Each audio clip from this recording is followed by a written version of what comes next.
Class 12th mathematics chapter 1 relation and functions.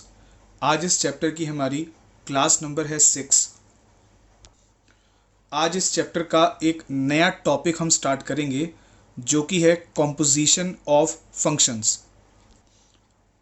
पहले समझ लेते हैं कि दो फंक्शन की कॉम्पोजिशन निकालना कैसे और कब पॉसिबल है।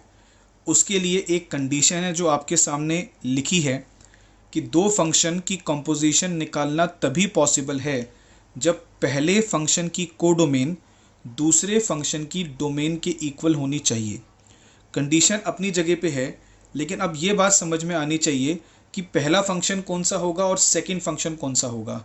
ये आप पे डिपेंड करता है कि आप कौन सी कॉम्पोजिशन निकालना चाहते हैं, और ये ऑर्डर हमें खुद डिसाइड करना है कि हम पहला फंक्शन किसको लें और दूसरा फंक्शन किसको लें, सो दैट कि जो कंडीशन गिवन है वो सेटिस्फाई हो जाए और हम वहाँ पर कॉम्पोजिशन को कैलकुलेट कर पाएँ। इसको हम समझ सकते हैं एक इस जनरल एग्जांपल से। हमारे पास एक फंक्शन है f from a to b which is defined as f of x equal to y। मतलब इस फंक्शन की डोमेन a है, कोडोमेन b है। fx इक्वल टू y का मतलब डोमेन में से x फंक्शन में पुट होगा एज एन इनपुट, और फंक्शन को सॉल्व करके जो उसका आउटपुट आएगा y, वो इस कोडोमेन का एक एलिमेंट होना चाहिए। सिमिलरली एक फंक्शन और है हमारे पास g, जो कि है from b to c defined as g of y equal to z। इस g फंक्शन में सेट b डोमेन है, c कोडोमेन है, और g of y equal to z का मतलब है कि डोमेन b में से आप इनपुट y इस फंक्शन में पुट करेंगे, सॉल्व करके जो आपको आउटपुट मिलेगा z, वो इस कोडोमेन c का एक एलिमेंट होना चाहिए। अगर मैं इस जर्नल एग्जांपल में पहला फंक्शन f को मान लूँ और दूसरा फंक्शन g को मान लूँ, तो पहले फंक्शन की कोडोमेन दूसरे फंक्शन की डोमेन के इक्वल है, जैसा कि आप देख पा रहे हैं। इसका मतलब इस सिचुएशन में अब हम इन दो फंक्शन की कॉम्पोजिशन निकाल सकते हैं। इसको हम फर्दर समझ सकते हैं आपके सामने बने इस डायग्राम की हेल्प से। सेट A के एलिमेंट्स का नाम x है, B सेट में जो एलिमेंट्स हैं उनका नाम हमने y रख दिया, और C सेट में जो एलिमेंट्स हैं उनका नाम हमने रख दिया z। फंक्शन f है फ्रॉम a टू b और फंक्शन g है फ्रॉम b टू c। यहाँ लिखा है fx इक्वल टू y, मतलब फंक्शन f में इनपुट x आपको इस डोमेन a में से मिलेगा और जो आउटपुट y होगा वो कोडोमेन b का एक एलिमेंट होना चाहिए। सिमिलरली यहाँ लिखा है g of y equal to z, मतलब g फंक्शन में इनपुट y आपको b में से मिलेगा, और जब उसे आप यहाँ पुट करके आउटपुट निकालेंगे z, तो वो इस कोडोमेन c का एक एलिमेंट होना चाहिए। बात को समझना यहाँ पर ऐसे है कि इस टाइप का डायग्राम बनाना तभी पॉसिबल है जब पहले फंक्शन की कोडोमेन दूसरे फंक्शन की डोमेन के इक्वल होनी चाहिए। इसका मतलब कंपोजिशन निकाल सकते हैं, और जो कंपोजिशन आएगी उसको हम बोलेंगे a टू c, क्योंकि कंपोजिशन भी अपने आप में एक फंक्शन की तरह ही होती है। यहाँ जो हमने लिखा g of y equal to z, इसको मैंने यहाँ पर कॉपी कर दिया। यहाँ पे लिखा है y किसके इक्वल है, fx के, तो यहाँ y की जगह हमने fx को पुट कर दिया। अब इसे आप कैसे पढ़ेंगे, g of fx equal to z, और ये जो g ऑफ fx है इसको हम शॉर्ट में GOF लिख सकते हैं, जहाँ पे इनपुट x है, आउटपुट z है। तो यहाँ आपने कंपोजिशन फाइंड की जिसको हम बोलेंगे GOF, और जैसे मैंने बताया कि ये कंपोजिशन GOF भी एक फंक्शन होगी from a to c, from a to c, जिसमें इनपुट x आपको मिलेगा a में से और आउटपुट z बिलोंग करेगा इसकी कोडोमेन c को। यहाँ पे एक नोटिस करने वाली बात और है कि जब आपने कंपोजिशन GOF को फाइंड किया तो उस सिचुएशन में पहला फंक्शन f था, दूसरा फंक्शन g था, तो कंपोजिशन GOF यहाँ पे निकल कर आई। इसी तरह से एक कंपोजिशन और होती है जिसको हम बोल सकते हैं FOG, और FOG कंपोजिशन कब निकलेगी, जब पहला फंक्शन G होगा और सेकंड फंक्शन F होगा।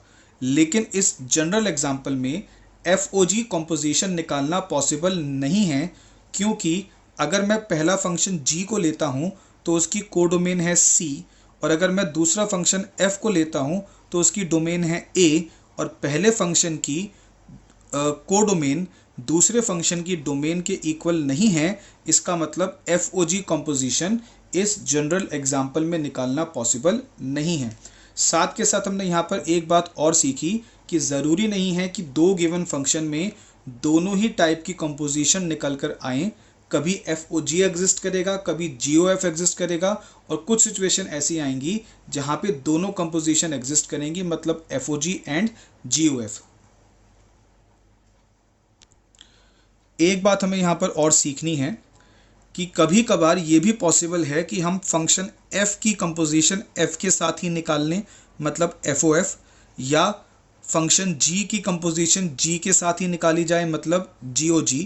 लेकिन इसके लिए भी कंडीशन सेटिस्फाई होना ज़रूरी है कि फर्स्ट फंक्शन की कोडोमेन सेकेंड फंक्शन की डोमेन के इक्वल हो। लेकिन इस स्पेशल सिचुएशन में फर्स्ट फंक्शन भी f है और सेकेंड फंक्शन भी f है, या फर्स्ट फंक्शन g है तो सेकेंड फंक्शन भी g है, तो इनके अंदर कंडीशन अगर सेटिस्फाई करनी है कि पहले फंक्शन की कोडोमेन दूसरे फंक्शन की डोमेन के इक्वल हो, तो इन स्पेशल सिचुएशन में वो कंडीशन कब सेटिस्फाई हो पाएगी, जब ये ऐसे फंक्शंस होंगे जिनकी अपनी डोमेन एंड कोडोमेन पहले से ही सेम होनी चाहिए। फॉर एग्जाम्पल फंक्शन f अगर a टू a होगा तो उसमें FOF निकालना पॉसिबल होगा। सिमिलरली फॉर एग्जाम्पल अगर function g b to b होगा तो उसमें कंपोजिशन GOG निकालना पॉसिबल होगा। अब आते हैं इसके क्वेश्चंस पे। NCERT का ये एग्जाम्पल नंबर 15 है। यहाँ पे लिखा है function f from this set to this set, ये इसकी डोमेन है, ये इसकी कोडोमेन है। इट इज़ डिफाइंड एज कि फंक्शन में डोमेन में से अगर आप 2 डालेंगे तो आउटपुट 3 मिलेगा, फंक्शन में डोमेन में से इनपुट 3 डालेंगे तो आउटपुट 4 आएगा। सिमिलरली f(4) और f(5) दोनों 5 के इक्वल होंगे। इसी तरीके से फंक्शन g है जिसमें ये इसकी डोमेन है और ये इसकी कोडोमेन है। और आगे फंक्शन डिफाइन कैसे किया गया है कि फंक्शन g में अगर आप इनपुट 3 लेंगे डोमेन में से, या डोमेन में से इनपुट 4 लेंगे, तो दोनों ही केसेस में आउटपुट आपको 7 मिलेगा, जो कि कोडोमेन का एक एलिमेंट होना चाहिए। सिमिलरली g(5) g(9) की इक्वल होगा, और दोनों किसके इक्वल होंगे, 11 के। यहाँ पे अगर मुझे कंपोजिशन निकालने के लिए कहा गया है GOF, तो जैसा हमने भी सीखा उसके लिए पहला फंक्शन f होना चाहिए और दूसरा फंक्शन g होना चाहिए। बात अब कर लेते हैं कंडीशन की। पहले फंक्शन f की ये कोडोमेन है और दूसरे फंक्शन g की ये डोमेन है। क्योंकि ये कोडोमेन इस डोमेन के इक्वल है, इसका मतलब हम कंपोजिशन निकाल सकते हैं। कौन सी कंपोजिशन, GOF।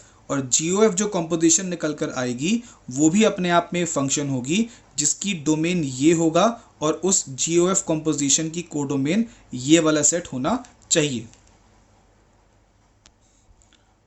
तो इस कंपोजिशन को आप कुछ इस तरीके से लिखेंगे एक फंक्शन की फॉर्म में कि composition GOF from this set to this set, ये इसकी डोमेन है जो कि आपको यहाँ से मिली, और ये GOF फंक्शन की कोडोमेन है जो आपको यहाँ से मिलेगी। अब आगे इसको हम डिफाइन करेंगे, तो हमने लिख दिया इज डिफाइंड एज। कैसे डिफाइन करेंगे, GOF में एक एक करके डोमेन में से इनपुट लेंगे एज एन x। तो इसमें हमने इनपुट डाला 2, तो GOF ऑफ 2। इसी तरीके से GOF ऑफ 3, सेम मेथड से GOF of 4, same GOF of 5। इसको आपको निकालना पड़ेगा, तो ये आपका फंक्शन GOF यहाँ पे डिफाइन हो जाएगा। अब इसे हमें आगे सॉल्व कैसे करना है वो सीख लेते हैं। इसको लिखेंगे हम G ऑफ F2, और क्वेश्चन में हमें दिया हुआ है कि जो F2 है वो 3 के इक्वल है, और देन क्वेश्चन में दिया हुआ है जो G3 है वो 7 के इक्वल है। मतलब GOF में जब आपने इनपुट 2 लिया यहाँ से, तो आपको आउटपुट 7 उसकी कोडोमेन में मिल गया। सेम मेथड से इसको सॉल्व करेंगे। g ऑफ f3, क्वेश्चन में गिवन है जो f3 है वो 4 है और g4 जो है वो 7 के इक्वल है। ऐसे यहाँ पर आएगा g ऑफ f4, क्वेश्चन में दिया हुआ है कि जो f ऑफ 4 है वो 5 है और g5 11 गिवन है। सेम यहाँ पर g ऑफ f5, जिसमें f5 है हमारे पास क्वेश्चन में 5 और g5 दिया हुआ है 11। तो इस तरीके से आपने इस कंपोजिशन GOF को यहाँ पर कैलकुलेट एंड डिफाइन किया। फर्दर इस कंपोजिशन GOF को, जो कि एक फंक्शन भी है, आप ऐसे रोस्टर फॉर्म में भी लिख सकते हैं। GOF इक्वल्स टू 2 इनपुट लेने पे आउटपुट 7 था तो एक ऑर्डर्ड पेयर बना के लिख देंगे 2 7। ऐसे अगला ऑर्डर्ड पेयर बनेगा 3 7, नेक्स्ट आएगा 4 11 और नेक्स्ट होगा 5 11। तो इस तरीके से भी हम रोस्टर फॉर्म में कंपोजिशन को एक्सप्लेन एंड डिफाइन कर सकते हैं। अब करेंगे NCERT का ही एक क्वेश्चन और। यहाँ पे लिखा है function f from this set to this set, आगे डिफाइन किया गया है इसको रोस्टर फॉर्म में। सिमिलरली फंक्शन g है from this set to this set, इसको भी आगे डिफाइन किया गया है रोस्टर फॉर्म में। आपको यहाँ पे कंपोजिशन GOF निकालनी है और जैसा हम जानते हैं कि GOF निकालने के लिए पहला फंक्शन f होना चाहिए और दूसरा फंक्शन g होना चाहिए। अगर पहला फंक्शन f है तो ये उसकी कोडोमेन है और दूसरा फंक्शन g है तो ये इसकी डोमेन है। और जैसा आप देख पा रहे हैं कि पहले की कोडोमेन दूसरे की डोमेन के इक्वल है, इसका मतलब यहाँ पर कंडीशन सेटिस्फाई हो गई और हम कंपोजिशन GOF को फाइंड कर सकते हैं। सबसे पहले आप इस कंपोजिशन को ऐसे फंक्शन की फॉर्म में लिखेंगे कि GOF जो कंपोजिशन है वो एक फंक्शन है जिसकी डोमेन ये होगी और कोडोमेन g में से मिलेगी ये होनी चाहिए। उसको आपने यहाँ पे लिख दिया। अब आपको इसको कैलकुलेट करके दिखाना है, डिफाइन करना है कि वैल्यूज़ इसमें कैसे हम फिक्स कर सकते हैं और कैसे इसको रोस्टर फॉर्म में लिख सकते हैं। तो सबसे पहले हमने क्या किया, इस कंपोजिशन में जो कि एक फंक्शन भी है, इसकी डोमेन में से एक एक करके इनपुट यहाँ x की जगह फिक्स करना है। तो यहाँ 1 डाला हमने, एक बार 3, एक बार 4। तो इसको हम पढ़ेंगे GOF ऑफ 1, जिसको आप ऐसे लिख सकते हैं G ऑफ F1। और क्वेश्चन में जो रोस्टर फॉर्म गिवन है वहाँ से समझ में आता है कि अगर आप इनपुट 1 लेंगे तो आउटपुट 2 होगा। तो मैंने यहाँ लिख दिया कि F1 मुझे 2 मिलेगा। अब अगर G2 को समझना है तो G फंक्शन में आते हैं। G फंक्शन में लिखा है कि अगर इनपुट 2 है तो आउटपुट 3 होगा, इसका मतलब G2 किसकी इक्वल होगा, 3 के। सिमिलरली आगे दोनों को आपने सॉल्व करना है। G ऑफ F3, क्वेश्चन से हम समझ सकते हैं कि F3 की जो वैल्यू है वो 5 है, तो ये हो गया G5। और यहाँ से ले सकते हैं कि अगर आपको G5 निकालना है तो उसके लिए आपको आउटपुट क्या मिलेगा, 1। सेम यहाँ पर आते हैं G ऑफ F4, यहाँ से समझ में आता है F ऑफ 4 क्या है, 1, तो यहाँ हमने 1 लिख दिया। और यहाँ से समझ में आता है G1 की आंसर क्या होना चाहिए, 3। तो कुछ इस तरीके से आपको गिवन फंक्शन की हेल्प से इनको सॉल्व करना है और ये आपने कंपोजिशन को एक्सप्लेन कर दिया। अब आप एज रिक्वायर्ड इस GOF कंपोजिशन को रोस्टर फॉर्म में लिख के दिखा सकते हैं कि 1 लेने पे आंसर 3 है तो ये ऑर्डर्ड पेयर बना दिया, 3 पे आंसर 1 आ रहा है और 4 पे आंसर 3 आ रहा है। तो कुछ इस तरीके से आपने यहाँ पर कंपोजिशन को फाइंड किया इन रोस्टर फॉर्म। अब बढ़ते हैं NCERT के अगले एग्जाम्पल पे। फंक्शन f है from r to r, defined as fx equal to cos x। और फंक्शन g जो है ये भी फ्रॉम r टू r है, defined as g of x equal to 3x²। यहाँ पे आपको FOG GOF दोनों निकालना है और ये प्रूव करना है कि दोनों इक्वल नहीं होंगे। अब पहले ये सोच लो कि FOG और GOF यहाँ दोनों क्यों निकल सकते हैं, क्या वो कंपोजिशन की कंडीशन सेटिस्फाई हो रही है, वो आपको खुद सोचना है। तो सबसे पहले यहाँ पर अगर मैं निकालूं कंपोजिशन, कौन सी कंपोजिशन, FOG, तो वो भी होगी फ्रॉम r टू r, आप खुद से इसको समझ पाएंगे अगर आप कॉन्सेप्ट को फॉलो करें। And it is defined as, क्या करेंगे, एफ ओ जी में इनपुट रखते हैं एक्स, तो इसको क्या पढ़ पाएंगे आप, F of G X. Question में जी एक्स जो गिवन है वो 3x² है। अब इसे आप कैसे फॉलो करेंगे, यहाँ पे लिखा है function of x cos x के इक्वल है, मतलब इस फंक्शन में जो भी इनपुट x होगा वो cos x का एंगल होगा। इसका मतलब अगर f फंक्शन का इनपुट 3x² है तो अब ये 3x² इस cos फंक्शन का एंगल बन जाएगा। इसका मतलब मुझे सॉल्व करके मिलेगा cos ऑफ 3x²। कुछ इसी तरीके से अब हम अगली कंपोजिशन जो है उसको कैलकुलेट करेंगे, वो होगी GOF, और ये भी एक फंक्शन होगा फ्रॉम R टू R। और इसको अगर हम डिफ़ाइन करें तो सेम मेथड से आप इसको डिफ़ाइन कर सकते हैं। GOF में हमने इनपुट डाला x, इसको लिख सकते हैं G ऑफ fx। क्वेश्चन में जो fx है वो हमें गिवन है cos x, तो उसे हमने fx की जगह पे लिख दिया। और अब हम g फंक्शन को समझने की कोशिश करें तो g फंक्शन में आप जो भी इनपुट डालेंगे उसका आपको स्क्वायर करना है और 3 से मल्टीप्लाई करना है। तो अब g फंक्शन का इनपुट कौन है, cos। तो जैसे मैंने समझाया यहाँ पर आपको थियोरेटिकल मीनिंग कि g में जो भी इनपुट आप डालेंगे उसका स्क्वायर करना है और उसको 3 से मल्टीप्लाई करना है, लाइक दैट। और यहाँ पे अगर आप कैलकुलेशन को समझें तो साफ साफ दिख रहा है कि FOG का रिज़ल्ट GOF के रिज़ल्ट के इक्वल नहीं है। तो हम ये कमेंट कर सकते हैं कि इस एग्जाम्पल में FOG एंड GOF दोनों इक्वल नहीं हैं। अब आते हैं NCERT के ही कुछ और क्वेश्चंस पे। पहले पार्ट में लिखा है fx मॉड ऑफ x है और gx mod of fx minus 2 है। आपको यहाँ पे GOF एंड FOG दोनों निकालने के लिए कहा गया है, लेकिन अगर आप इस क्वेश्चन को ध्यान से देखें तो किसी भी फंक्शन की डोमेन और कोडोमेन नहीं बताई गई है। क्वेश्चन आपको सीधा कह रहा है कि GOF और FOG निकाल दो, तो यहाँ पे कंडीशन आप चेक कर भी नहीं सकते, तो बस आपको कैलकुलेशन करके दिखानी है, ये मानते हुए है कि FOG और GOF दोनों यहाँ पे एग्जिस्ट करते हैं। तो सबसे पहले मैं यहाँ पे निकालूंगा GOF। उसके लिए मैं इसमें इनपुट लगाऊंगा x, फिर इसको आप कैसे लिखेंगे, g ऑफ fx। उसके बाद जो fx है हमारे पास वो है मॉड ऑफ x। अब आगे इसको कैसे सॉल्व करना है, g फंक्शन पे आते हैं। इसका जो भी इनपुट x है वो इस फंक्शन के अंदर 5 के साथ यहाँ मल्टीप्लाई हो रहा है।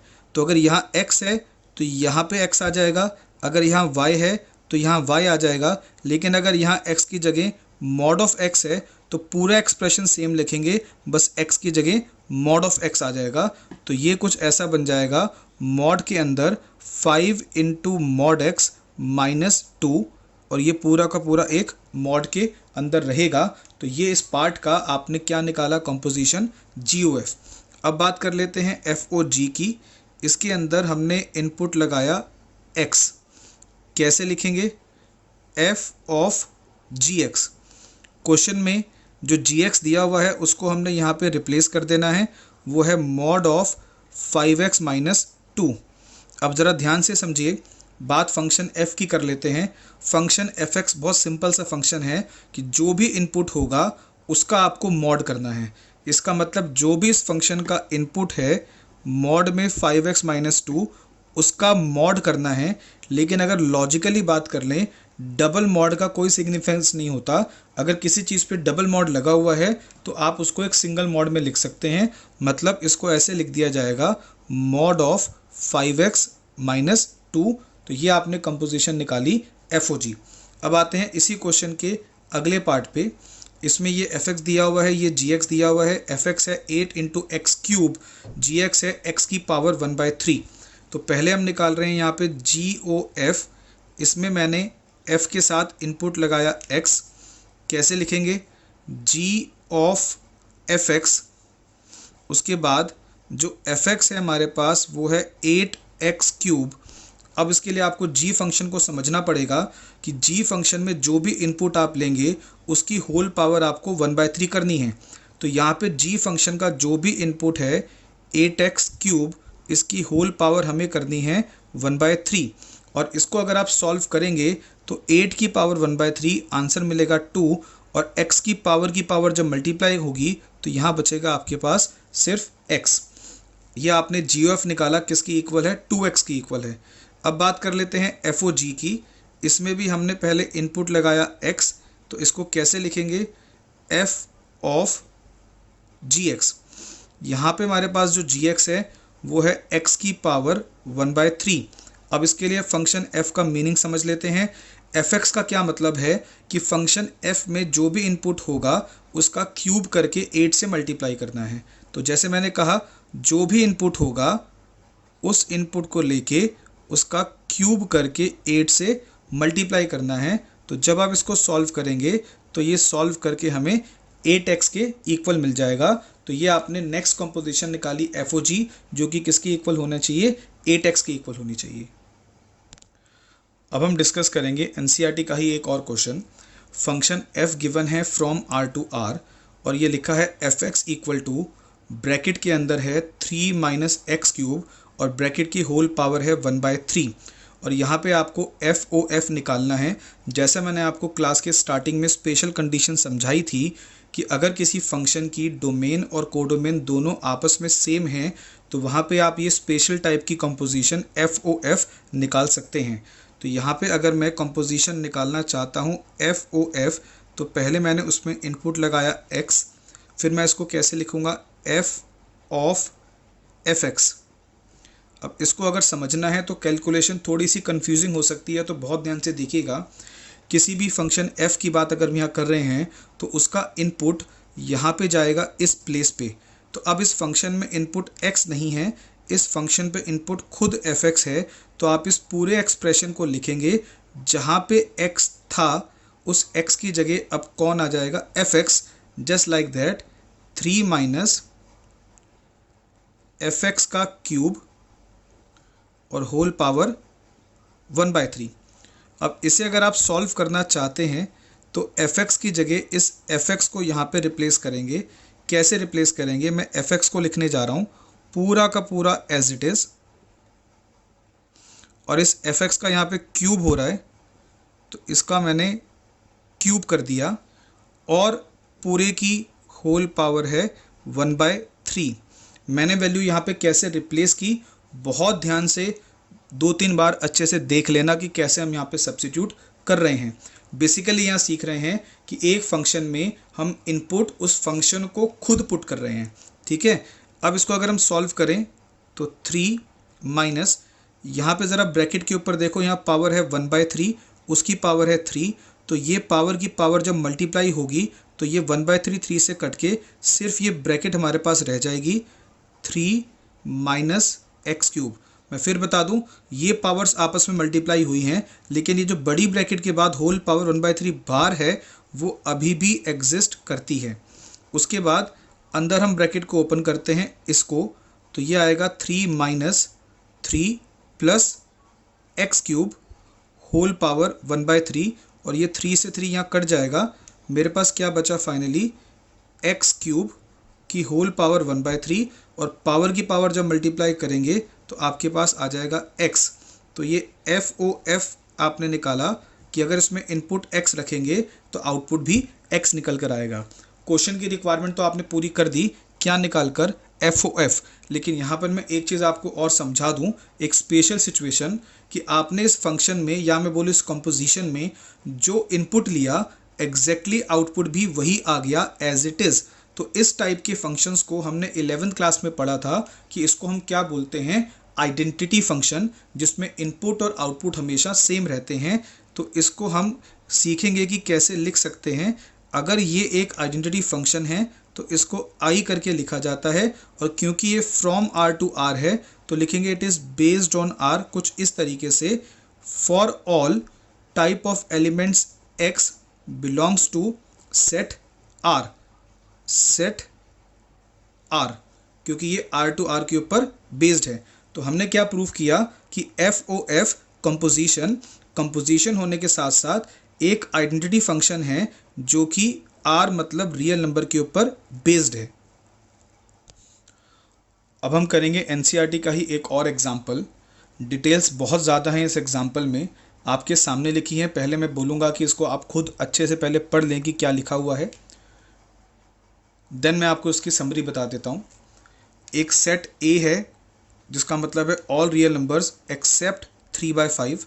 बी है ऑल रियल नंबर्स एक्सेप्ट 7/5।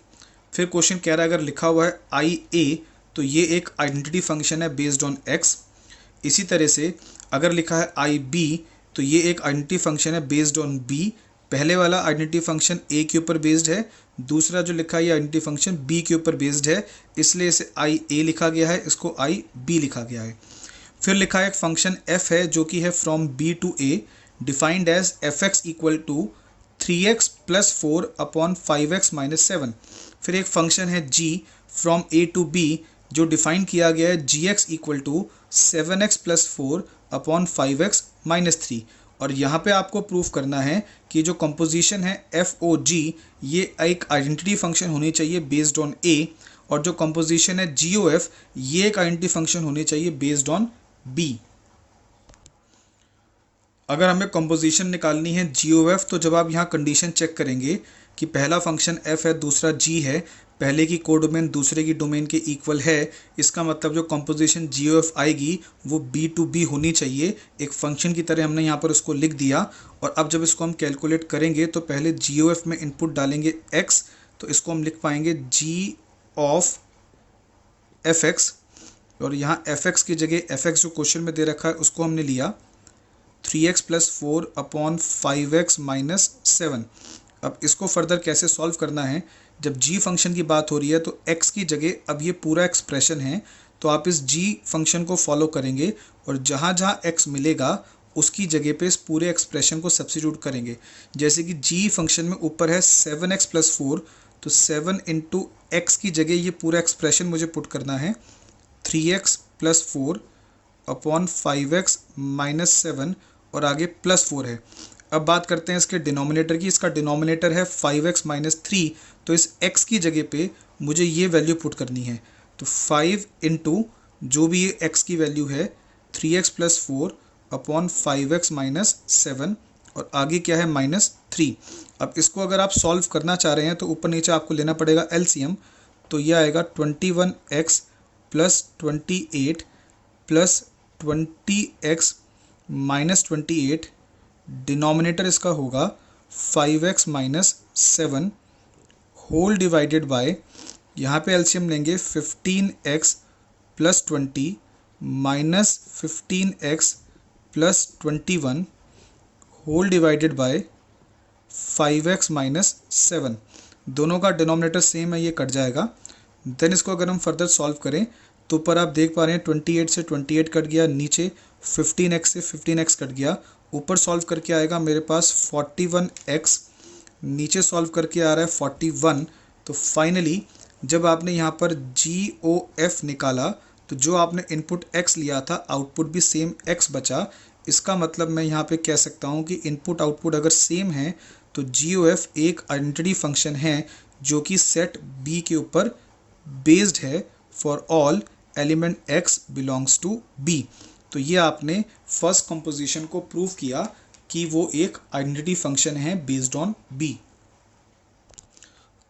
अब जब आप कंडीशंस चेक करेंगे तो आप चेक कर पाएंगे कि जो अगली कंपोजिशन है FOG वो भी यहाँ पे पॉसिबल होगी और वो बेस्ड होगी फ्रॉम A टू A। अब इसको हमें सॉल्व करना है। FOG इनपुट रखा हमने x, तो इसको लिख पाएंगे f ऑफ gx। क्वेश्चन में gx जो हमें क्वेश्चन में गिवन है वो है 7x plus 4 upon 5x minus 3। और यहाँ पे मुझे एक भी चीज़ समझनी चाहिए कि फंक्शन f के लिए ये इनपुट x का काम करेगी। तो जो भी क्वेश्चन में फंक्शन f दे रखा है उसके एक्सप्रेशन को आप लेंगे और उसमें x की जगह इस पूरे को सब्स्टिट्यूट कर देंगे। Just like that function f है मेरे पास 3 इंटू एक्स की जगह ये वैल्यू आ जाएगी, then plus 4 whole divided by 5 into X की जगह इस वैल्यू को हमें सब्स्टिट्यूट करना है, देन -7। अब इसको हम सॉल्व करेंगे एलसीएम लेकर। 21x plus 12 plus 20x minus 12, denominator होगा ऊपर 5x minus 3 whole divided by 35x plus 20 minus 35x plus 21 whole divided by 5x minus 3। ये डिनोमिनेटर यहाँ पे कैंसिल हो गया। इसको जब मैं सॉल्व करूँगा तो ऊपर 12 से 12 कट गया, ये 35x से 35x कट गया, तो मेरे पास आया 41x अपॉन 41। और सॉल्व किसको कर रहे थे हम यहाँ पे, FOG को, जिसमें हमने इनपुट x लिया था और आउटपुट भी x बचा। इसका मतलब मैं ये कह सकता हूँ कि FOG जो है ये भी एक आइडेंटिटी फंक्शन है, लेकिन ये किसके ऊपर बेस्ड है, a के ऊपर बेस्ड है। For all x belongs to a। तो यहाँ पे आपने इस क्वेश्चन का दूसरा पार्ट प्रूव किया कि जो FOG कॉम्पोजिशन है वो भी एक आइडेंटिटी फंक्शन है, but it is based on the set A। अब हम डिस्कस करेंगे एग्जाम्पलर का एक एग्जाम्पल। फंक्शन f है from R to R, defined as fx equal to mod x plus x, और फंक्शन g है ये भी फ्रॉम R टू R है, defined as gx equal to mod x minus x।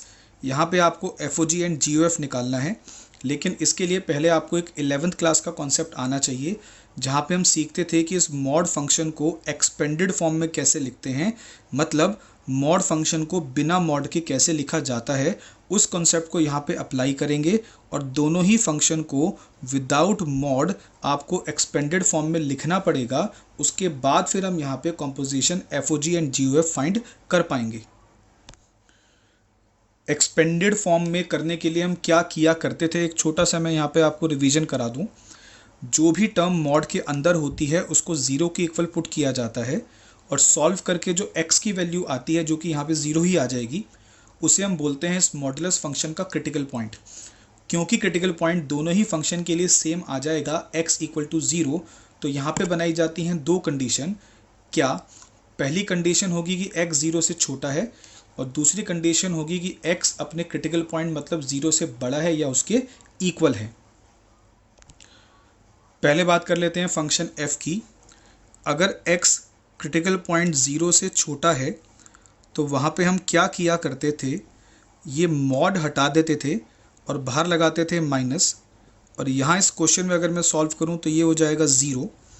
और अगर x critical point 0 से बड़ा है या उसके इक्वल है, उस सिचुएशन में आप क्या करते थे, मॉड हटा के अंदर वाली टर्म को एज इट इज़ फॉलो करते थे। तो ये सॉल्व करके आएगा 2x, और फिर आप इस फंक्शन को एक्सपेंडेड फॉर्म में कुछ इस तरीके से लिख सकते हैं, like that, with to conditions. पहली कंडीशन है कि x 0 से छोटा है, दूसरी कंडीशन है कि x 0 से बड़ा है या उसके इक्वल है। जब x 0 से छोटा है तो फंक्शन 0 है परमानेंटली, और जब x 0 से बड़ा है तो फंक्शन 2x के इक्वल है। जब सेम मेथड लगा के आप फंक्शन g को एक्सपेंड करेंगे तो कुछ इस तरीके से आप एक्सपेंड कर पाएंगे, और ये इस gx फंक्शन की आ जाएगी एक्सपेंडेड फॉर्म। अब पहले हम यहाँ पे निकालेंगे कंपोजिशन FOG, जो कि एक फंक्शन होगा from R to R। Condition से आप चेक कर सकते हैं। और जब इसको डिफ़ाइन करेंगे तो डिफ़ाइन करने के लिए यहाँ पर भी हमें दो केस बनाने पड़ेंगे। दो केस क्या बनेंगे कि x 0 से छोटा है तो कैसे निकलेगा, और सेकंड केस बनेगा कि अगर x 0 या 0 से बड़ा है तो कैसे निकलेगा। पहले बात करते हैं फर्स्ट केस की। यहाँ पे मैंने FOG के साथ इनपुट लिया x, तो मैं इसको लिख सकता हूँ f ऑफ gx। जब हमने एक्सपेंडेड फॉर्म में लिखा था तो gx में लिखा गया था कि अगर x 0 से छोटा होगा तो gx होगा -2x, इसलिए यहाँ पर gx की जगह आप लिख पाएंगे -2x। अब यहाँ पे मेरी बात जो मैं आगे बताने जा रहा हूँ उसको बहुत ध्यान से सुनना। यहाँ लिखा है कि x 0 से छोटा है, मतलब x की वैल्यू नेगेटिव है। अगर x की वैल्यू नेगेटिव है और उसे यहाँ पे पुट किया जाए तो -2 से मल्टीप्लाई होने के बाद ये पूरी वैल्यू जो अंदर ब्रैकेट में है वो पॉजिटिव हो जानी चाहिए। इसका मतलब इस फंक्शन f के साथ जो इनपुट है अब वो एक पॉजिटिव वैल्यू है, और फंक्शन f में जब पॉजिटिव वैल्यू होगी मतलब जब इनपुट 0 या 0 से बड़ा होगा तो फंक्शन इसके इक्वल है, किसके, 2x के। तो उस बात को जब यहाँ फॉलो करेंगे तो ये इनपुट कहाँ पुट होगा, 2x के x में, 2x के x की जगह ये पुट हो जाएगा और सॉल्व करके मुझे मिलेगा कितना, -4x। अब बात कर लेते हैं इसके केस 2 की। केस 2 में भी हम लिखेंगे FOG विद इनपुट x। इसको हमने लिखा f ऑफ gx। उसके बाद क्वेश्चन में है कि अगर x 0 या 0 से बड़ा है मतलब पॉजिटिव है, तो क्वेश्चन में लिखा था कि जो gx है वो 0 है। ठीक है, अब इसको आगे बढ़ाते हैं, बात करते हैं fx की। fx में लिखा है कि x = 0 अगर है तो आपको फंक्शन को क्या फॉलो करना है, 2x। तो यहाँ पे जब आप फंक्शन को 2x फॉलो करेंगे तो 2x लिखते समय x क्या है, 0, तो ये सॉल्व होके क्या आ जाएगा, 0। तो फाइनली यहाँ पर अगर मैं इस FOG को एक फंक्शन की तरह एक्सपेंडेड फॉर्म में लिख दूँ तो यहाँ पे वही दो कंडीशन बनती हैं, क्या कि x 0 से छोटा है या x 0 या 0 से बड़ा है। जब 0 से छोटा है तो फंक्शन है -4x, और जब 0 या 0 से बड़ा है तो फंक्शन है 0। अब हम यहाँ पे कैलकुलेट करेंगे अगली कंपोजिशन जो कि है GOF, और जब आप कंडीशन चेक करेंगे तो ये भी फ्रॉम R टू R एक फंक्शन होगा। इसमें भी हमें दो केस फॉलो करने हैं। केस 1 जब x 0 से छोटा है, और केस 2 जब x 0 के इक्वल है या उससे बड़ा है। पहले इसकी बात करते हैं। GOF में हमने इनपुट रखा x, इसको लिख पाएंगे आप ऐसे G ऑफ fx।